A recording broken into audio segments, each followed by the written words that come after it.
નમસ્કાર વિદ્યાર્થી મિત્રો, પારુ ક્લાસીસમાં આપ સર્વેનું સ્વાગત છે। આજે આપણે આપણી જે ધોરણ 8માં નવી પ્રોજેક્ટ પ્રવૃત્તિ બુક આવી છે એનું સંપૂર્ણ સોલ્યુશન જોઈશું। તો ચાલો જોઈએ।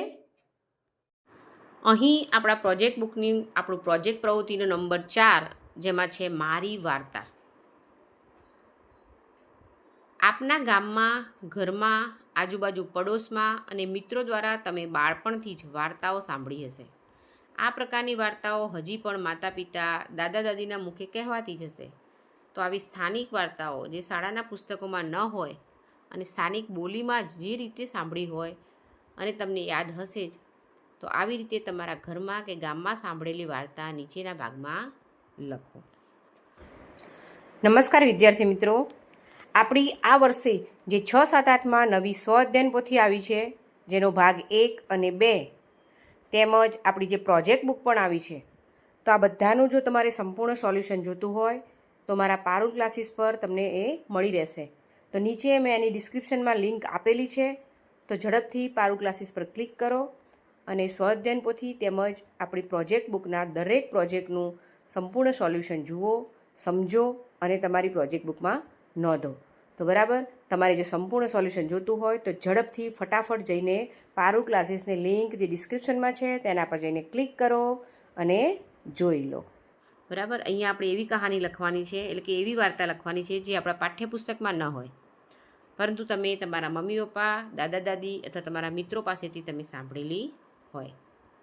અહીંયા આપણે વાર્તા લખી છે, વાર્તાનું નામ છે દુર્જન કાગડો। કોની પાસેથી સાંભળી? તો લખ્યું છે કે દાદાજી। તો વાર્તા જોઈએ।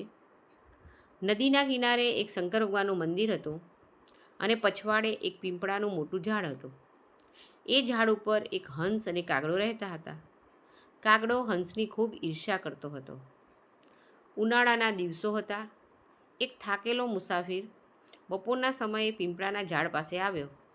તેણે પોતાના ધનુષ બાણ ઝાડના થડને ટેકે મૂક્યા અને પોતે આરામ કરવા છાંયે સૂતો હતો। થોડી વારમાં તે ઘસઘસાટ ઊંઘી ગયો અને થોડા સમય પછી એના મોં પર તડકો આવવા લાગ્યો। ઝાડ ઉપર બેઠેલા હંસને મુસાફર પર દયા આવી। તેને પોતાની પાંખો પસારીને મુસાફરના મોં પર છાંયડો કર્યો। કાગડાએ આ જોયું તો તેણે હંસને ફસાવવાનો એક પેંતરો રચ્યો। કાગડો ઉડતો ઉડતો આવ્યો અને મુસાફર પર ચરખીને નાસી ગયો। ચરખ મુસાફરના મોં પર પડવાથી મુસાફર જાગી ગયો અને તેણે ઉપર જોયું તો હંસ બેઠેલો હતો। તેને થયું કે આ હંસે જ આ કામ કર્યું છે। ગુસ્સે થયેલા મુસાફરે હંસને બાણથી વીંધી નાખ્યો। આમ દુર્જનની સાથે રહેવાથી પરોપકારી હંસે પોતાનો પ્રાણ ગુમાવ્યો। વાર્તામાંથી શું શીખવા મળે છે? તો દુર્જન માણસોના સહવાસમાં રહેવાથી હંમેશા આફતમાં ફસાઈ જવાય છે, એટલે દુર્જન માણસોથી દૂર રહેવું જોઈએ। બરાબર, આ વાર્તામાંથી આપણને આ બોધ મળે છે। આગળ જોઈએ તો વાર્તાનું તમારે એક ચિત્ર દોરવાનું છે। તો અહીંયા તમે વાર્તાનું ચિત્ર દોરી શકો છો। તમારે ચિત્ર દોરવાનું છે અને અહીંયા આપણો આ પ્રોજેક્ટ પૂર્ણ થાય છે। આપણો નેક્સ્ટ પ્રોજેક્ટ એ આપણે આપણા નેક્સ્ટ વિડીયોમાં જોઈશું। નમસ્કાર।